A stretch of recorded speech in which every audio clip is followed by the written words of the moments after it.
Hi, this is Jim Clemmer. Welcome. We are about to begin now our Leading a Peak Performance Culture webcast. So let me start with a couple of questions just to make sure you're tuned into the right place. Start first of all by asking whether you would like to intertwine strong leadership skills and a powerful culture. Would you like to improve leadership culture development for dramatically higher change and transformation? Or how about aligning your team, your organization, for culture change to dramatically boost performance outcomes and learn key implementation steps to move you closer to your desired culture? That's what we're going to be covering, some of what we're going to cover today, so I hope that's what you're here for. And it is going to be a pretty quick overview. We're going to cover 5 main topic areas. We'll look at how culture boosts or blocks peak performance. We'll talk about soft skills, how soft skills produce hard results, and we'll take a look at some of the problems that organizations run into with partial and piecemeal approaches to culture development that typically don't lead very far and lead, in fact, to a high failure rate. And we'll look then at what are some of the steps. There are 5 steps that we'll outline and talk about towards a desired culture, and then look at, so where do you go from here? What are the ways to implement some of what we've just been covering? So this is a bit like a quick cross-country tour at warp speed or at high speed at a very high level.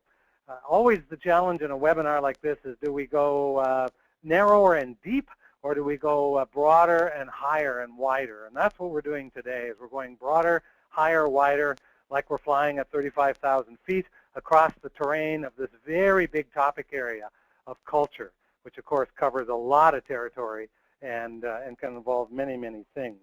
One of the things that I hope that you'll see today is that what is kind of a, well, it's become our main tagline or positioning statement that has come out of this idea that we are here, the Clemmer Group is all about trying to make people stronger for organizations and organizations stronger for people.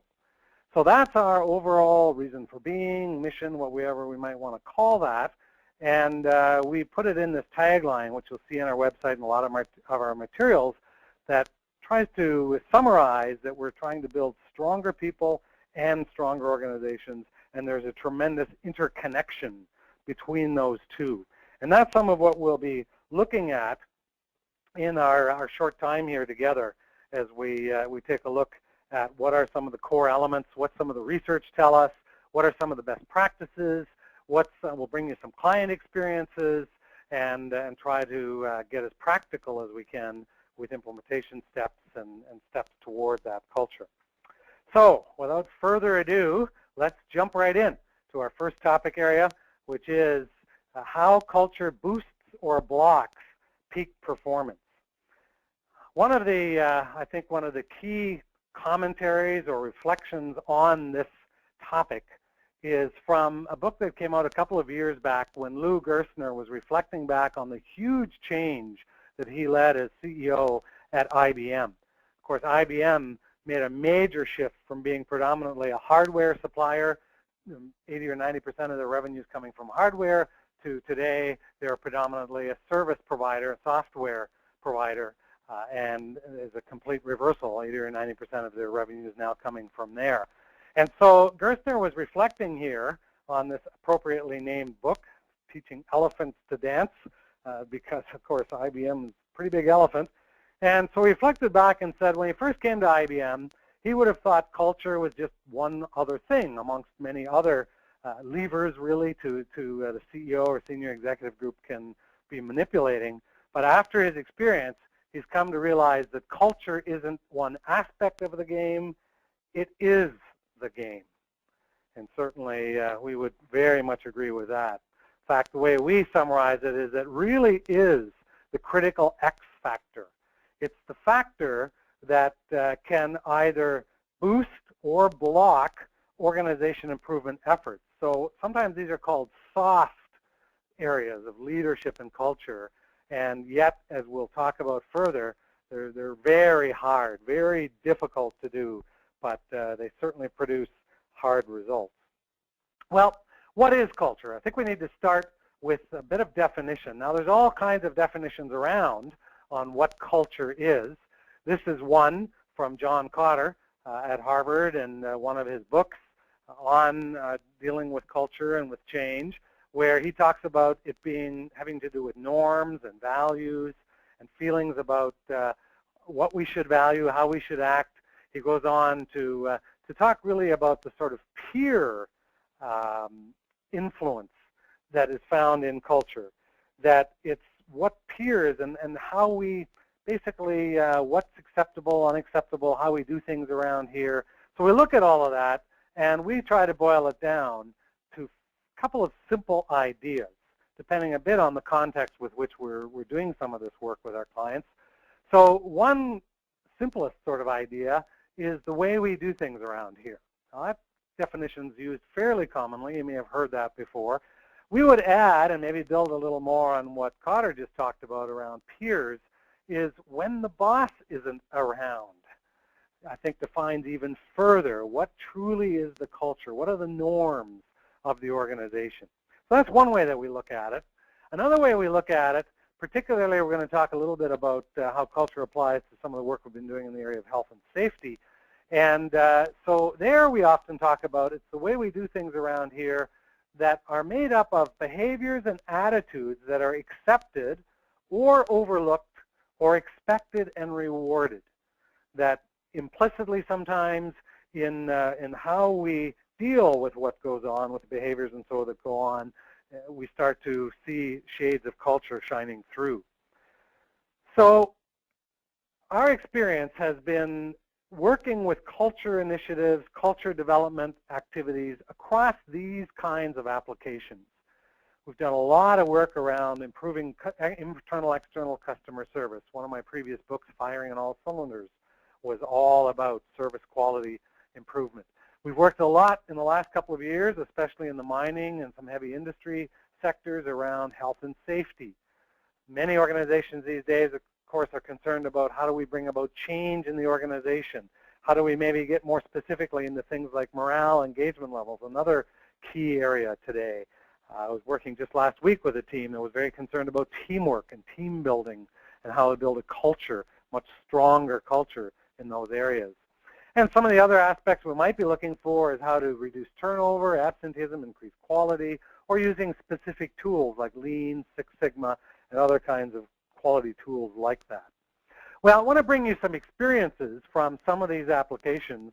Here's one standpoint or one perspective that leads to an experience that I'll bring you coming out of the mining sector. Now, in this case, Judith Erickson here has written in the Safety magazine about how one of the key ingredients in safety of an organization is culture or management philosophy, and specifically how employees are treated becomes one of the key elements in safety. Of course, we're going to talk later about how it's certainly not just restricted to safety, but it has a very predictive factor to it, and there's a lot of research now showing the kind of impact that how people are treated and the culture of an organization on outcomes like safety.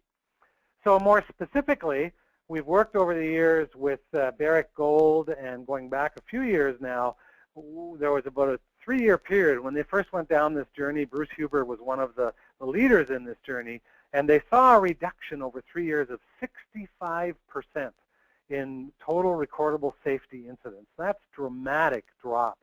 And so here, Bruce is writing about some of the experiences and what led to the success here in this article called Courageous Leadership. The program that we were working with him on was called Courageous Safety Leadership. And so he talks about how if we continue just focusing on the technical side of safety, it's not really going to get us there. We've got to get to a better balance with the people side of safety, such as leading and motivating and coaching and inspiring. And we have to have the courage to do what is right. And we've got to build a culture that encourages people then to speak up, has an openness to it, respects opinions, listens to ideas, and lists their support. And that's a big part of why Barrick was so successful in dramatically reducing their safety incidences and safety problems.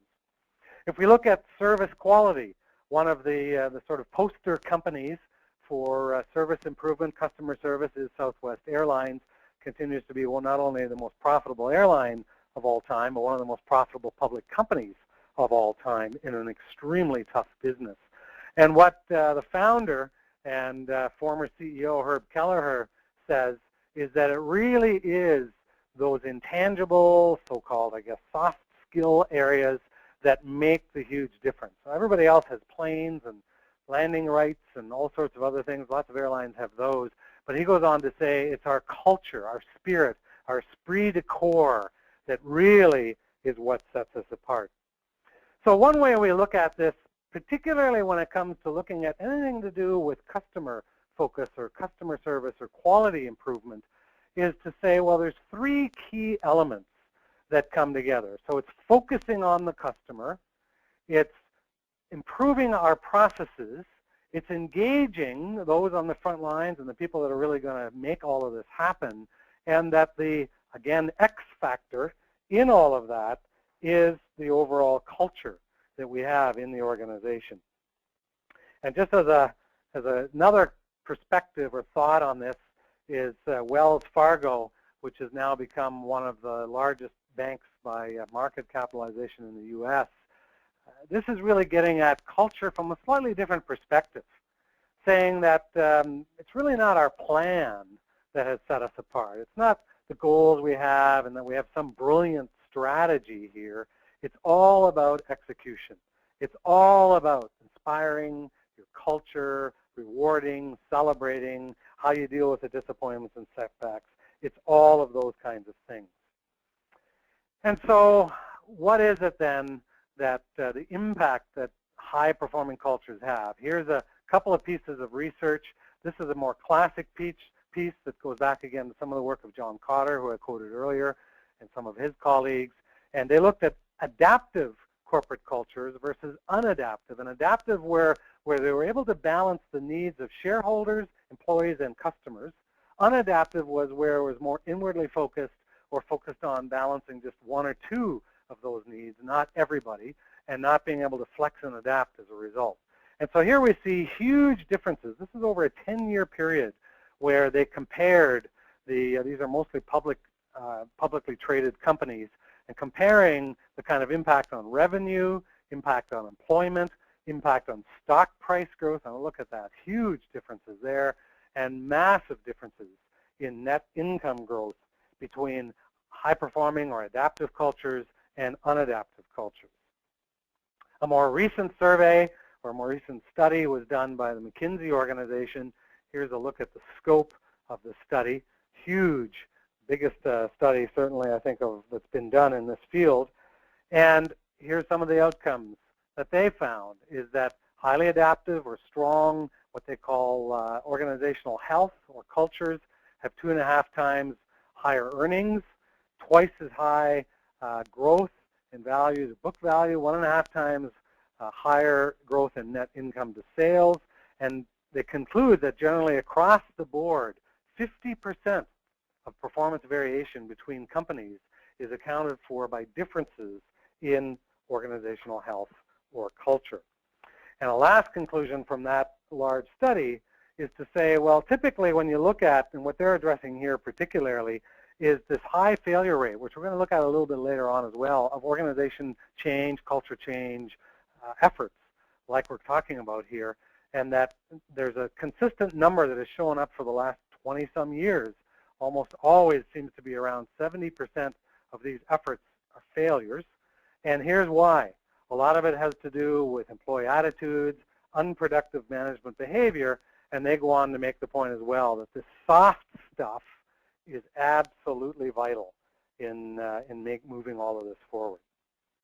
So we've taken a quick look at what is culture, what do we mean by culture, what's the impact of culture, which is huge.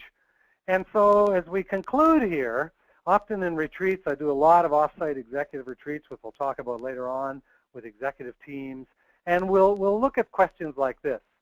We all have, every organization has a culture. Even a group of 5 people working together for any period of time develops a culture, the way we do things around here. So the question starts to become, what is your current culture? Do we really know? Do we have good data analysis? How do we really know what it is? And is it by design, or has it just kind of evolved and developed on its own? Or have we really purposefully built a strong, vibrant, healthy culture, which is clearly what we see in the examples in the research that I'm showing you, is that these were built by design. So how do we do some of that? Well, what are some of the key elements? Well, skills, particularly leadership skills, the so-called soft skills, are a major part of the story here.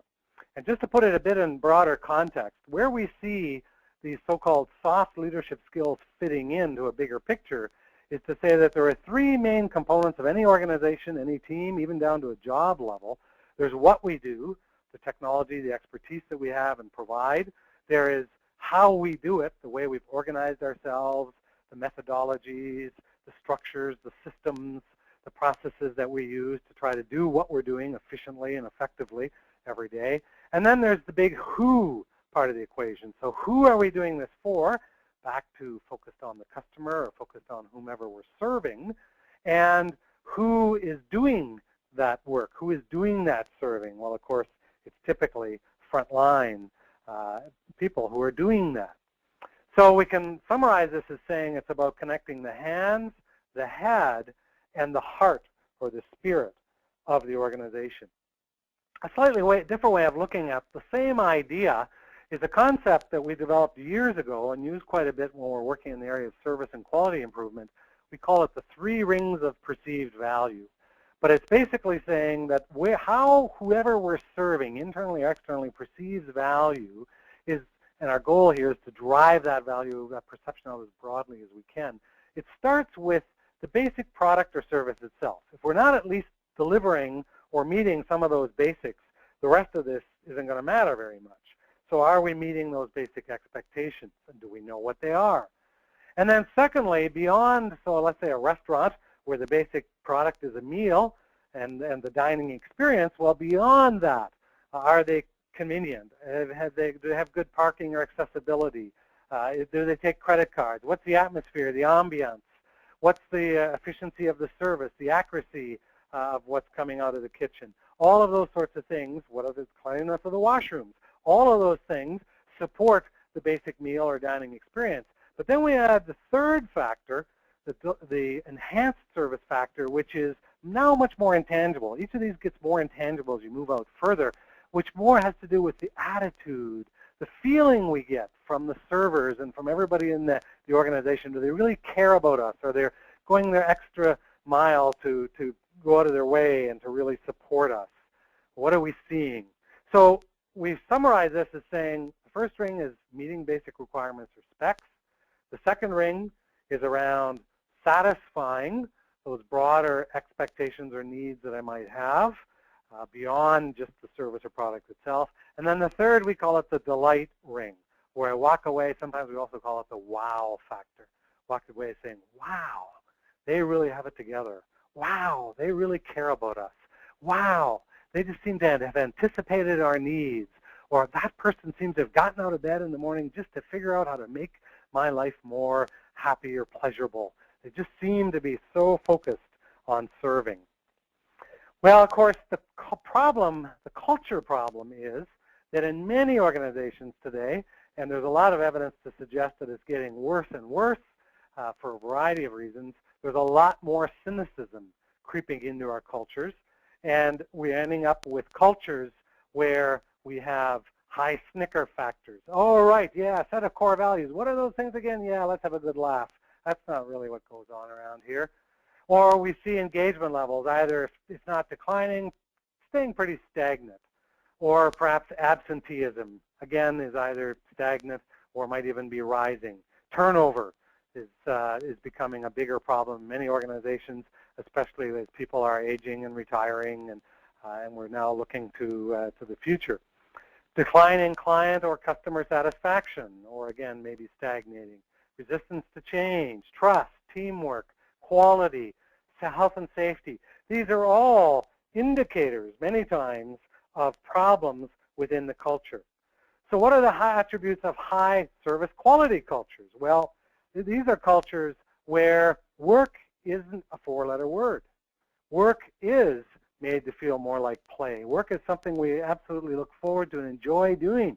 I get to get off to work on Monday morning instead of I owe, it's off to work I go. You know, the old cynical kind of here we go again. There's a single primary objective with an external focus, and that's usually the customer or whoever it is that we're serving. And this notion of volunteerism, that employees and people on the front line who are making all of this happen are excited and embrace and inspired and feel a high degree of commitment and ownership.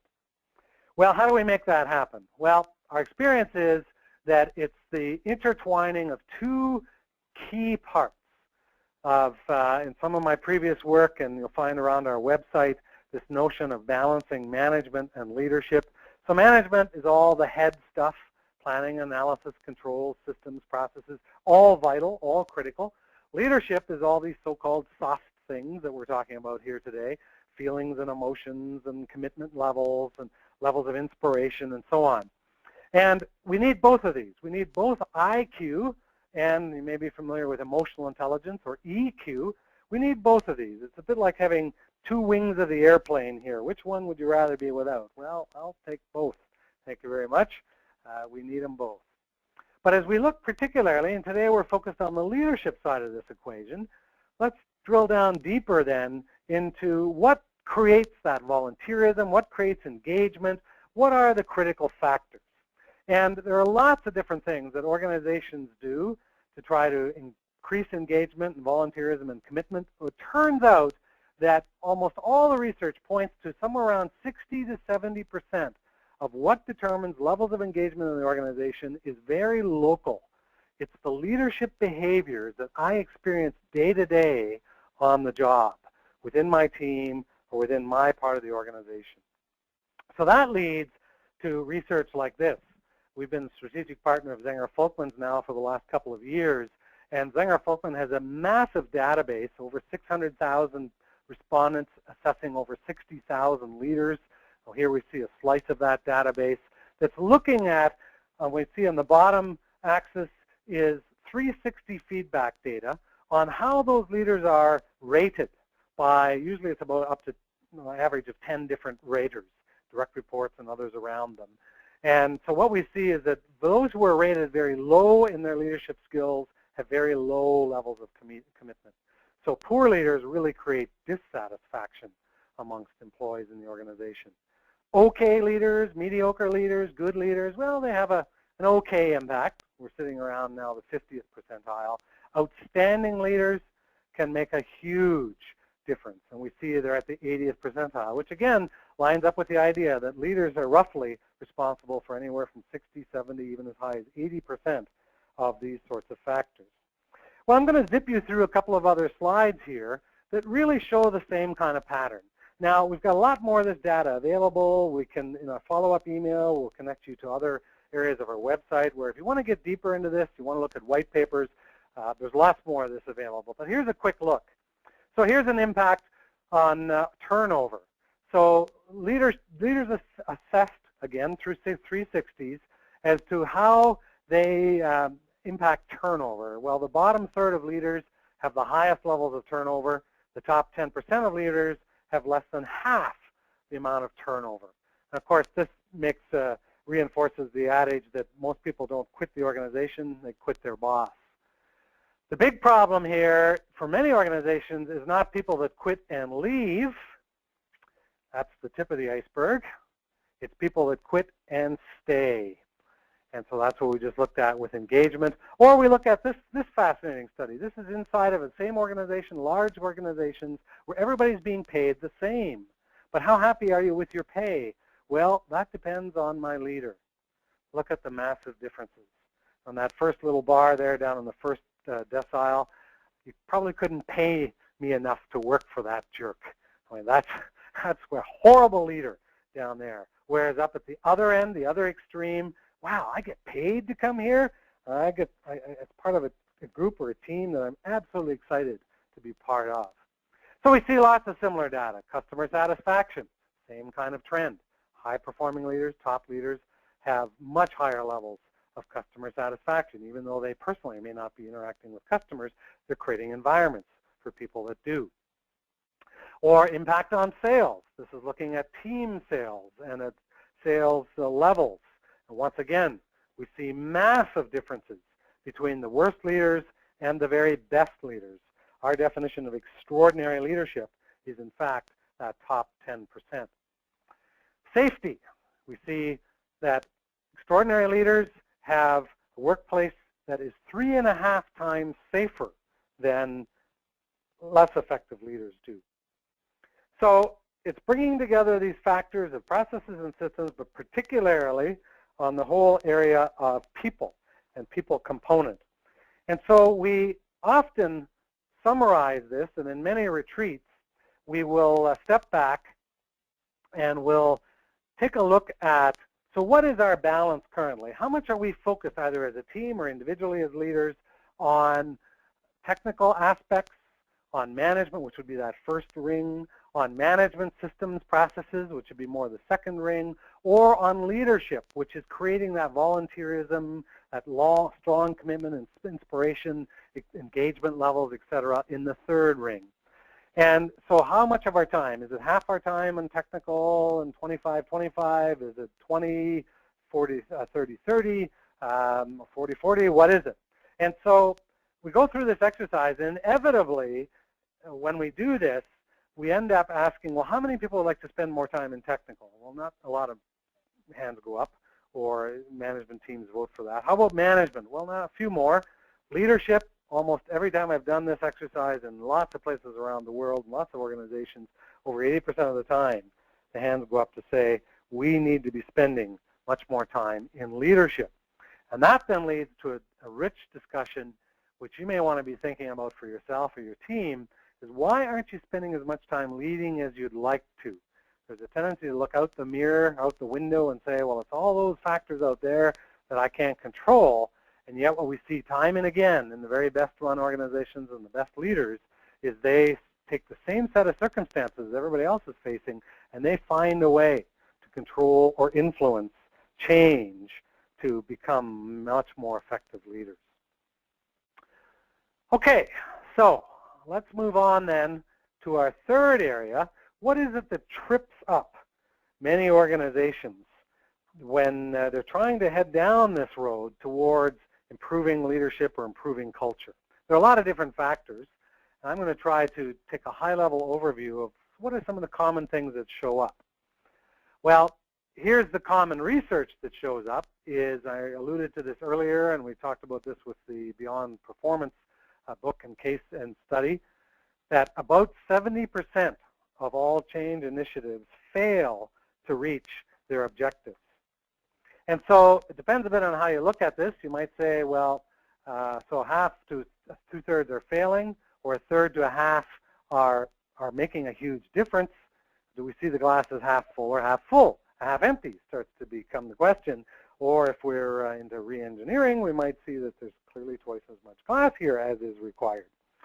Well, there's a variety of reasons, but here's one of the big ones that we find that pertains especially to today's focus on culture. And that is this partial and piecemeal approach that's being taken in many organizations towards improvement. Peter Drucker once called a champion, somebody who's championing, let's say, one of these programs, a safety champion, a training champion, a succession planning HR champion, a talent management champion. When somebody's championing these things, Drucker called a champion a monomaniac with a mission. So here we have a number of champions running around trying to drive forward their initiative, but they aren't connected together. We call those bolted-on programs. And so culture is the catalytic agent, the glue that moves us away from these problems that we see here, where it's bolted on, it's bits and pieces, we're dumping out ideas, maybe emails, we've got values posters hanging around the organization, they've got a pretty high sticker factor, we're measuring different bits and pieces of all of this, we've got a focus on internal and meeting internal needs. So it's shifting from that. That really nicely describes a main reason that 70% of these efforts fail. And what are the reasons that a lot of efforts succeed? Well, typically it's because they're more on this, in this column on the right. So they're much more built in to the way we do things around here, and making it part of who we are, and that our values and our vision and our processes are day-to-day integrated into how we run the organization. And in many of these high-performing organizations, you don't have separate programs like we've just described here. It's just part of the organization. And so we use a framework. We often call it, for maybe obvious reasons here, the compass model, that looks at the core elements. So when we're building implementation plans or doing assessment work, which you'll see me allude to in a few minutes, we often will use this kind of framework. So the framework starts with, where are we focused? There are three key questions here. Where are we going? What do we believe in? Why do we exist? Now, you can call those values, vision, mission, call those whatever you want.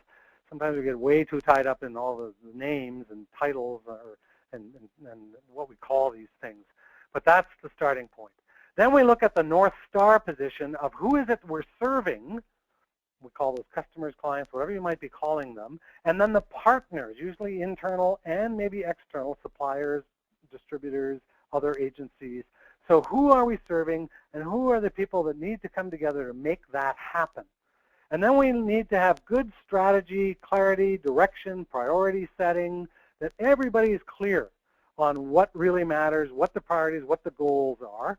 And that then takes us into, are we measuring the things that really matter, that connect back up to these areas, and are people being rewarded, implicitly or explicitly, recognized, rewarded for the kinds of behaviors that we're looking for here to reinforce our culture. And then we get over to that management side. I showed you the management leadership balance. So we get onto this management side around how our processes work. Are they helping or hindering? Are they getting in the way? A key question in here is, for whose convenience is this system designed? Is it designed for somebody's internal convenience, for senior management's convenience, or is it designed to make things better or easier for our customers, which of course is what it should be designed for. And lastly, we look at building capacity of the organization so that we have the learning and development and skills and understanding and awareness to make all of this happen. So we use that framework. We tend to say that the burgundy area here is more on the leadership side of our equation, and the management is more of the blue areas, which is more on the management side of our equation. So that becomes a bit of an organizing framework that then takes us into applying that framework, applying that thinking in a bit of a step-by-step, not always exactly linear fashion like this, but roughly along these lines. So let's take a look at the steps, a broad overview, and then we'll break them down a little bit further. So the first step is, again, call these different things: vision, values, purpose, mission. I like the three questions. Where are we going? Do we agree on where we're going? What do we believe in? And why do we exist? Again, we can call those lots of different things. So that's one of the key first steps. Then looking at the behaviors of all the leaders at all levels of leadership throughout the organization, and making sure then that our processes, our systems, the management side of the equation, so this is the balancing of leadership and management, that those are supporting and driving us forward and aligned with where we're trying to get to. And then we're ready to start thinking about how we bring frontline staff and employees on side and make sure that their behaviors are lining up with where we're trying to go with the organization. But we start first with leadership down through the organization. And lastly, we make this an ongoing, continuous process of continual renewal and improvement. So we draw an arrow that takes us back around and keeps this rolling. So I'm going to break each of these down just a little bit further. And again, we'll look very broadly at this. So the first step around vision, values, goals, etc., brings us back to management leadership balance. So here we have focus on goals, which we need, but what's also critical, and the piece that many leaders struggle with, is how do we bring alive these feelings, these images, these inspiration, and make emotional connections, and have people really feel at the gut level who we are and buy into and be excited by that. So that becomes one of the very key elements of this first step. So we move on then to the second step, and we start to look at defining the behaviors that emanate from the management team leading the culture. Because, of course, most people will will follow what leaders do, not what they say. So what is it that we're doing? Let's come back to an insight here from Bruce Huber, back to the experiences here with applying this within a safety kind of setting at Barrick Gold. So he talks here about visible, felt leadership, that it's how we interact with people, how we are out and involved, how we ask questions, how we coach. It's how we treat people like people and empowering them to be part of the solution, where we're caring for people as people, not as things or objects or statistics, but as human beings, as individuals. And so we'll often use a scale like this, and Barrick and many other organizations have built a number of tools around this idea that we're trying to evolve beyond just having someone say, yeah, go ahead and get sheep-dipped in some of this culture and leadership stuff, go to the training, or maybe more actively paying lip service to the importance of all of this kind of thing, moving beyond passionate lip service. Now, all three of these will take us to some degree of change. But there's a real cutoff point. There's a key point here. We call it involved leadership. If leaders aren't actively involved and leading clearly by their visible example, then it's just a bunch more talk. Blah, blah, blah, yada, yada, yada. If leaders are strongly involved and actively involved and follow through, that will get us to the level of integration. And so one of the things that we will often do in this step is we will define what some of those behaviors look like.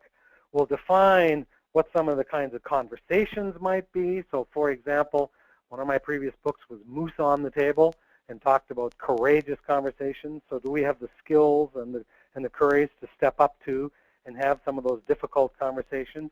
Do we have clarity of what those behaviors might look like? Here's an example from one organization.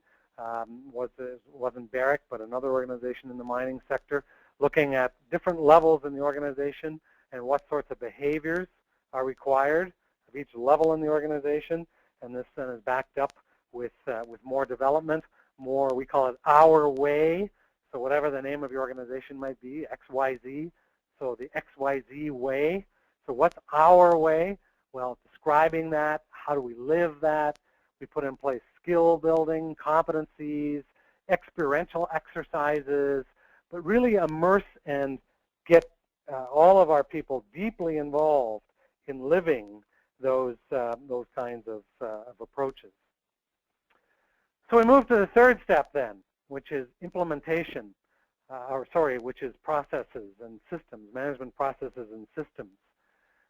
The 85-15 rule, not to be confused with the Pareto principle, says that when you look at rare errors, breakdowns, rework, etc., that 85 to 95% of the time, it's the system, the process, or the structure. Peter Senge, the systems thinker, who popularized a lot of the systems thinking years ago, says when placed in the same system, people, however different they might be, tend to produce similar results. So this is why it brings us back to this notion that we've got to have these two interconnected components, that we're looking at the systems and the processes and leadership as being very intertwined with each other. And a partial and piecemeal process tends to look at one or the other and doesn't connect them terribly well.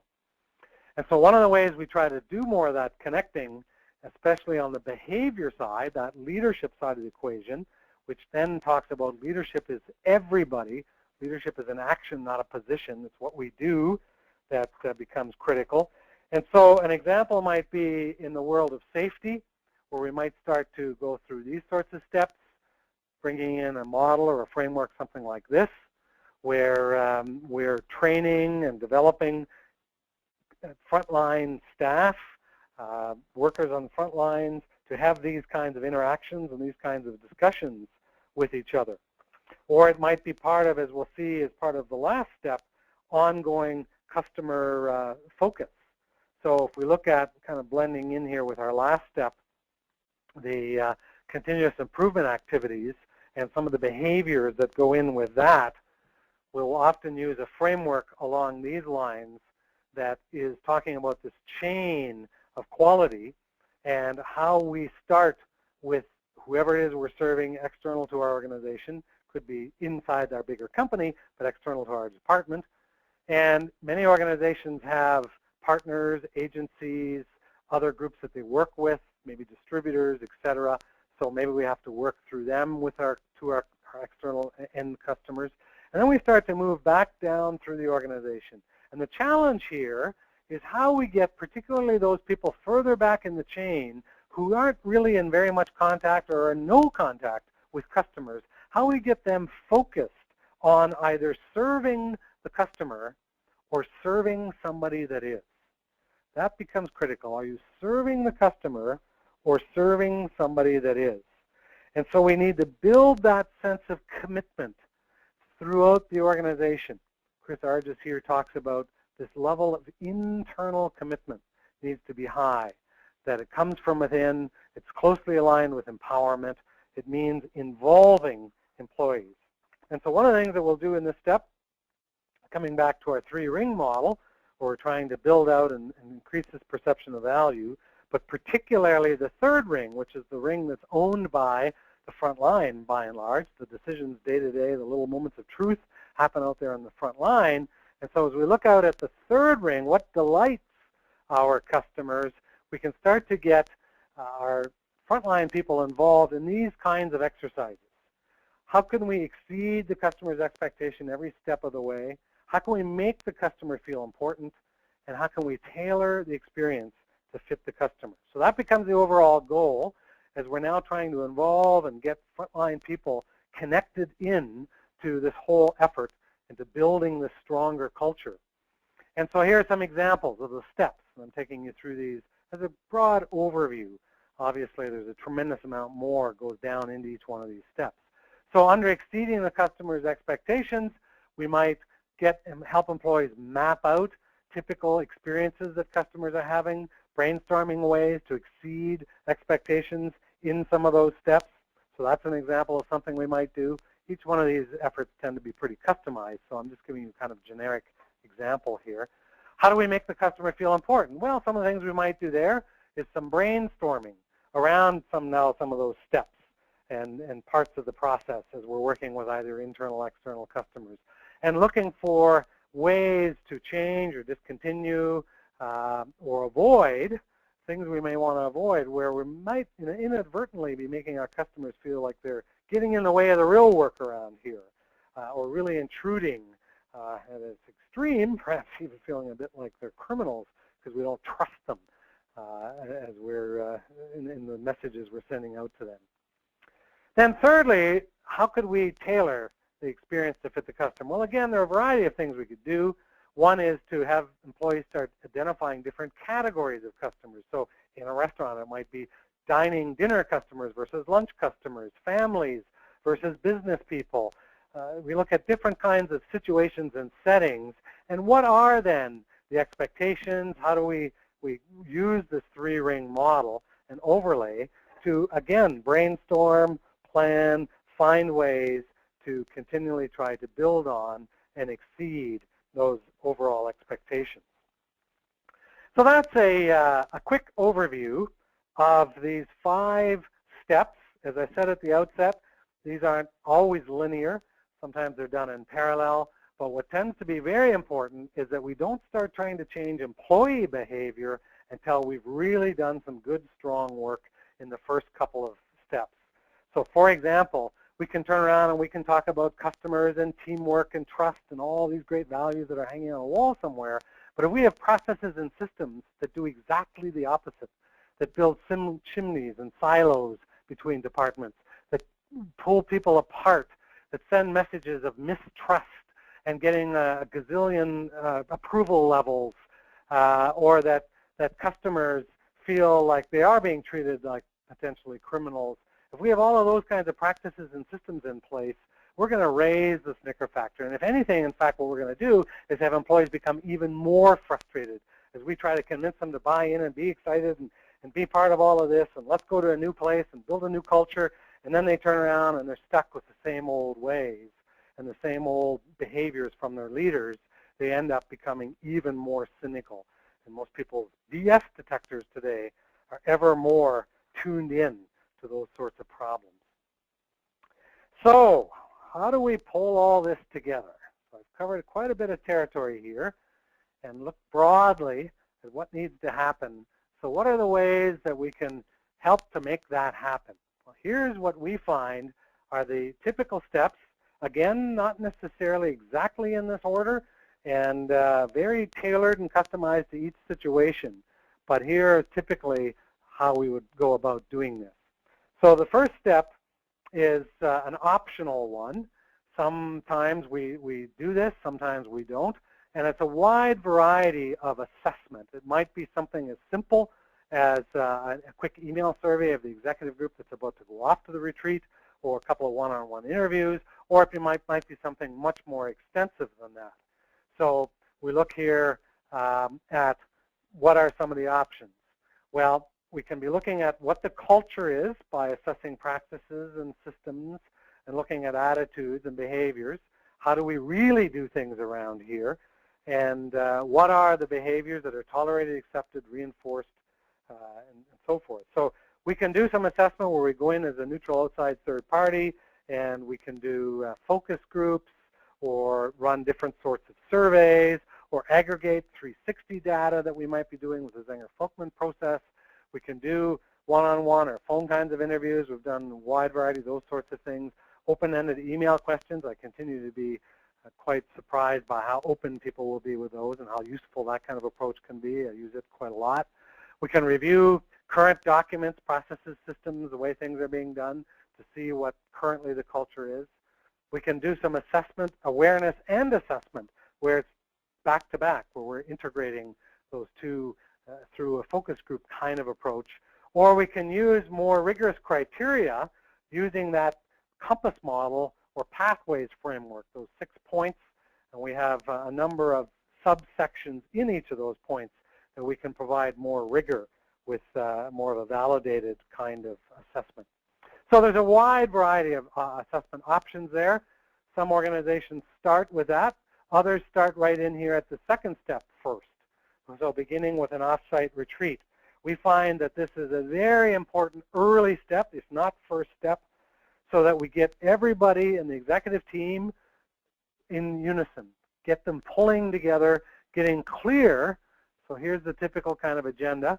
We want to get common language, frameworks, foundations. So some of the sorts of things that I've just walked through with you, we would talk about. Or there's a framework from one of my more recent books, Growing at the Speed of Change, that talks about when we deal with change and we lead change, we either lead, follow, or wallow. And we have a bit of fun with that framework, but it tends to open up a lot of very rich discussion and thinking. We might do a balance check, like I showed you the short little exercise of balancing technical management and leadership. So we may do some of that kind of work at a retreat. We might use the pathways, the compass model, to do some self-assessment right there, if this is maybe the very first step, and do some strength and gap work, or we might use it, we might bring in data that we've gathered through some of those optional pre-assessment steps that I just talked about. And oftentimes as well, in our work now in the last couple of years with Zenger-Folkman, they have some extremely powerful research and very, very revolutionary in many ways, and that sounds like a little bit of hyperbole maybe, but really revolutionary approaches to developing leaders through strength-based leadership and coaching skills. There's a couple of complementary and somewhat separate sets of skills there that we'll sometimes bring in the retreat as well and integrate as part of the retreat. Typically then we might review or complete or do some of the above for some self-assessment right there, or review some of those optional assessments. We typically then want to get the executive team on the same page when it comes to where are we trying to get to, what do we believe in, why do we exist. If we've done some of that work already, which many groups have these days, let's maybe dust that off, revitalize it. Let's look at, has it developed a high snicker factor? Do we really need to do some rework around our behaviors? And do we need to do some real clarifying where all of that is heading and what we need to do. Then as well, we'll often come up with, we use the term strategic imperatives. So that phrase means strategic, high leverage initiatives or changes that are going to have a very high impact on the organization, and that they're imperative to do if we're going to move the needle here, if we're going to shift the culture, if we're going to move towards the vision, values, etc. that we've been talking about above. What do we absolutely have to do in the next 6 to 12 months? We may also add in some individual or team development. Again, it might be where we're weaving in some of the extraordinary leader, extraordinary coach kind of material, or we might be doing some team building kinds of exercises and approaches. Oftentimes we'll do moose hunting. Talked about moose on the table earlier. Sometimes we call this elephant hunting. Some organizations use the term elephant in the room, moose on the table, whatever it might be. But it's a process that we've evolved over the years for making it safe and anonymous and clear to get out what are the key issues that are stopping us from doing all of the above. What's getting in our way? And we often open up some pretty difficult conversations here, either within the team or with the executive group as to what it's going to take. And then we start looking at how we build an infrastructure and strategic imperative teams, SI teams, to move on from here and to implement. So that's often a 2-day, sometimes a 3-day retreat. Can be broken up into a couple of days if need be, but often an offsite 2 or 3-day retreat is a very, very powerful process and building block for all of this work. So what starts to flow out of that, what starts to show up then in imperatives and next steps and where we go from here are things like pruning, integrating, and aligning. Because most organizations have a whole bunch of initiatives going on already, often way too many. So we may need to start by just inventorying all the projects and committees and meetings and all the things that are like bramble bushes and growing up in the garden and choking off new growth. So we've got to do, as Jim Collins is talking about here in his book, Good to Great, we've got to maybe do things like stop doing lists or killing things or pruning out all of these initiatives, realigning them, freeing up time. Way back when this was GE called this the work out process. What work do we take out in order to free up more resources and time to do what's really critical and important? So this might be one of the steps. And it could be part then of either step 3, 4, that's starting to come out of the retreat. And so in step 4, which usually comes out of the last part of the retreat, we begin to look at implementation strategies and plans. Here's an example from one organization where they identified these key initiatives. So they put in place an organizational culture change that was focused primarily around the WAY program, some management and leadership development using a couple of different tools that you see there. In this case, in their specific case, they were a large international company that needed to coordinate their divisions and their imperatives more effectively. In other cases, we just worked with a company recently that was a much smaller company. Well, that's going to become less critical for them. In this case, they were concerned about accountability, decision-making, and role clarity. So that became a key element for them. And a bit of the pruning, prioritizing exercise that we've just talked about, as well as improving major processes. So this is not by any means a definitive list, but it's an example of some of what we would call strategic imperatives. Here's another broader kind of list that looks at things like culture, value attitude surveys, people, leadership processes, hiring, succession, promotion, performance management. These may be some of the organization development sorts of activities, skill development of different sorts, looking to link strategy and business planning back to the values so that that culture piece really shines through. Key performance indicators or KPIs or various scorecards, balanced scorecards, whatever might be used, might be brought in here as well and integrated. We might be looking for, again, lots of organizations are using tools like Lean or Six Sigma or the 5S model or different sorts of teams, Kaizen teams, whatever it might be. And so we might link some of that in here. looking for how can we build then support systems that really improve or align around all of this, and inevitably communication comes up. We need to improve communication, but communication may be a structure issue, it may be our processes, it may be we need to put clear plans in place, it may be skill building. Communication is one of those very multifaceted areas that covers a lot of territory. So how do we monitor, follow up, and move on from here? Well, we have an approach or a system, we call it the goal deployment system, which brings us all the way back to what's the culture we're trying to build here, where are we going, what do we believe in, why do we exist, those 3 questions. How does that then help us come up with 3 to 5 strategic imperatives for the next 12 months? Who's going to own them? So let's build strategic imperative teams with clear team leaders, clear mandates, what their measurements are, how that's going to get cascaded down through the organization and we get broader input, and what sort of follow-up and ongoing process we might have to keep this moving along. So that is again a broad look at the main implementation kinds of steps. As I said, they're often not necessarily linear, but might be happening in conjunction with each other, or we might skip back and forth just a little bit. Each one of these needs to really be tailored. So how can we help you to do some of that? So our last, as we start to wrap things up here then, what are the things you may want to explore further with Brad or myself around ongoing support services that we have? Well, you might want to get our help with guiding some of this implementation planning and these strategic imperative teams. We do a lot of that kind of work. Of course, our core business is leadership, coaching, training, and development.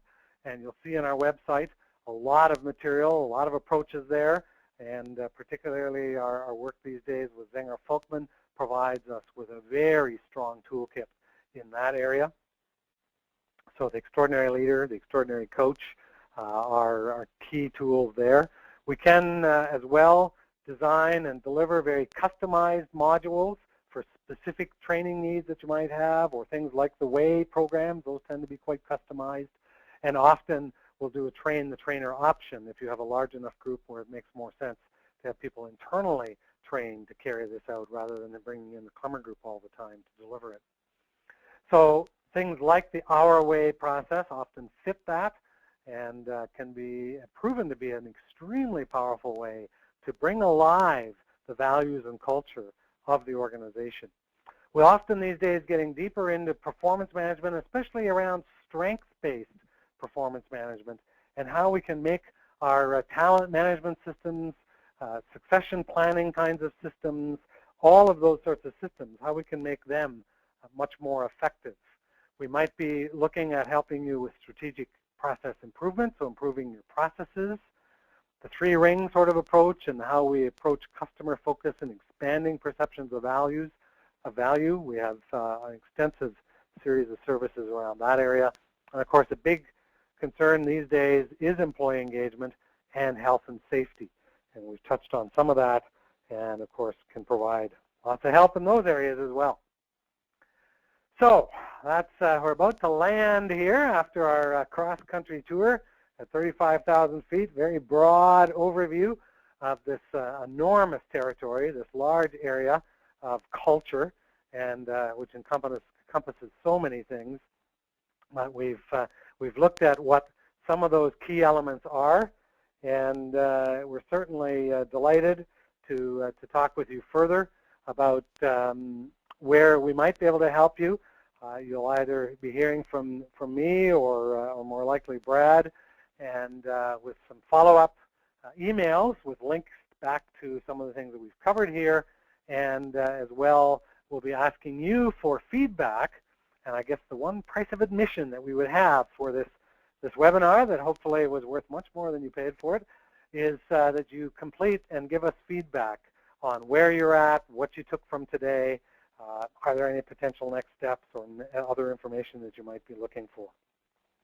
So we thank you very much for joining us today, and hopefully you have taken away ideas on how you can help to make your people, your leaders stronger, to make your organization culture stronger, and how those stronger cultures can help to build, in turn, stronger people. It becomes a virtuous circle. All the best.